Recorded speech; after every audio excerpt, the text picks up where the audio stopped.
कभी भी हमने इस इलाके में इतनी बड़ी बड़ी घटना घटी, सरकार के दोनों मुखिया में किसी को ट्वीट करते भी नहीं देखा, ना हमने संवेदना देखी।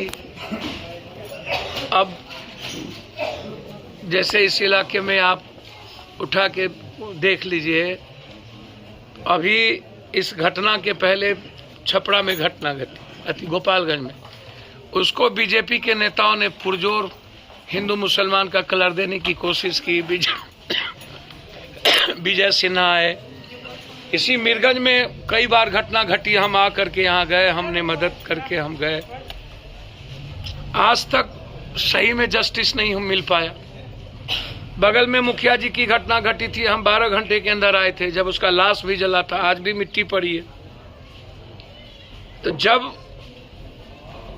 समाज को बचाने की बारी आती है तो ये नेता गायब हो जाते हैं, ये सीएम, डिप्टी सीएम, कोई भी सरकार गायब हो जाती है।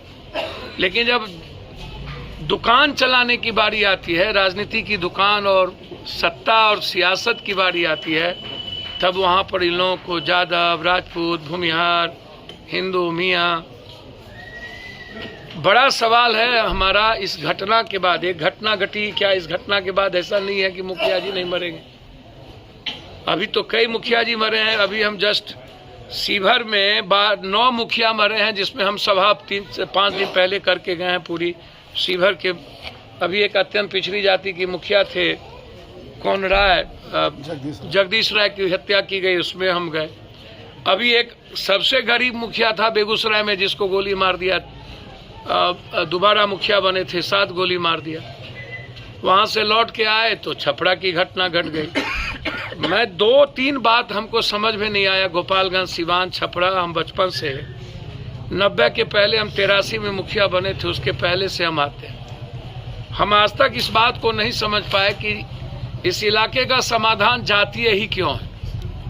इस इलाके का समाधान हिंदू मुसलमान या ऊंची जात या गैर ऊंची जात ही क्यों है, और ये इसके पीछे कौन है? इसके पीछे इसको मान के चलिए कि इस बड़े तनाव के पीछे सिर्फ राजनीति की दुकान है और सियासत है। बैठ के राजनीति कीजिएगा। प्रभुनाथ सिंह जेल में है, तब आपको नहीं आता। शरद यादव का अस्थि कलश लेके आप चले गए मधेपुरा, लेकिन साबुद्दीन जी का अस्थि कलश लाने के लिए आपको मौका नहीं मिला दिल्ली से।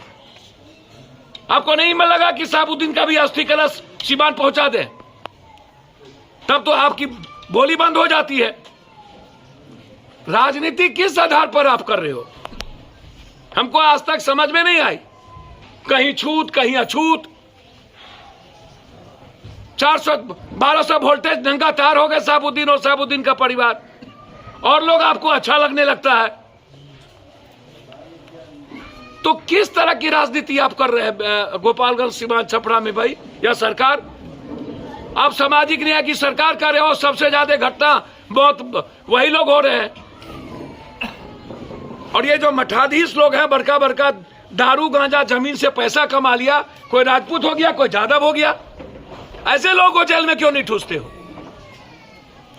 मैंने तो एसपी साहब से गोपालगंज को कहा कि इसकी इंक्वायरी, एसपीडी ट्रायल हो, सीसीटीवी फुटेज और पूरा का पूरा मोबाइल टावर लोकेशन और उसका कॉल डिटेल, मुखिया जी के मोबाइल का कॉल डिटेल, किसका फोन आया, कौन कौन फोन करता था, और वो लोग किसके किसके साथ अटैच थे। 10 किलोमीटर के रेडियस में कोई ना कोई सीसीटीवी होगा। आप देखिए कि कौन मोटरसाइकिल है, किसने हायर किया। 3 महीने के अंदर आप एसपीडी ट्रायल करिए, घटना फिर 10 का 10 हो जाएगा। इसीलिए हालात गोपालगंज, सिवान, छपरा का अच्छा नहीं है। और राजनीति करने वाले बस समझ लीजिए कि अपना टाइम पास करते हैं, उसको ना तो इंसानियत से मतलब है, ना तो किसी भी दल के नेता को। बस वो औपचारिकता निभाने आएंगे, मट्टी पड़ गई, बात खत्म, अब उसके बच्चे झेलें। मर गया, आग लग गई, बात खत्म, उसके बच्चे आप एंजॉय करेंगे। हम क्या करेंगे? अल्लाह को यही मंजूर था, हो गया, बस बात खत्म है, हाथ निपट गया, अल्लाह को मंजूर था। मारा, जिसने मारा वो भी अल्लाह को ही मंजूर था, जिसने गोली चलाई वो भी अल्लाह को ही मंजूर था। मैंने उसको भी तब छोड़ दिया जाए, अल्लाह के मंजूर था तो अल्लाह ने करा दिया, ईश्वर ने करा दिया। ये सोसाइटी है, सोसाइटी से बड़ा कमजोर, मैं तो आम आदमी समाज से बड़ा कमजोर मैंने दुनिया में हम आज तक किसी को जानते ही नहीं।